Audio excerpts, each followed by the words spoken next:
অন্তর্বর্তীকালীন সরকার সাইবার সুরক্ষা অধ্যাদেশ সংশোধন 2025 জারি করেছে। এই সংশোধনী অধ্যাদেশ অনুযায়ী 2018 সালের ডিজিটাল নিরাপত্তা আইনের বেশ কিছু ধারার মামলাগুলো বাতিল ঘোষণা করা হয়েছে।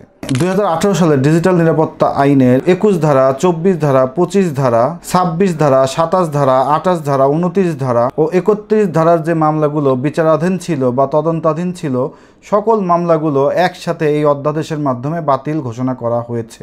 2018 সালের ডিজিটাল নিরাপত্তা আইনের এই ধারাগুলোর কোনো মামলা বর্তমানে বিচারাধীন থাকে অথবা কোনো একটি মামলার তদন্ত চলমান থাকে, তবে সকল বিষয় এই অধ্যাদেশ অনুযায়ী বাতিল হিসাবে গণ্য হবে। অর্থাৎ এই আইনের এই সকল ধারায় যে মামলাগুলো বিচারাধীন রয়েছে সেই সকল মামলার আসামিরা এই অধ্যাদেশ জারির পর থেকে খালাস পাবেন বা মুক্তি পাবেন। মনে রাখবেন যে সাইবার ট্রাইব্যুনাল যদি এই সকল ধারায় কোনো একটি রায় প্রদান করে থাকে তবে সেই রায়ও এই অধ্যাদেশ মোতাবেক বাতিল হিসাবে গণ্য হবে।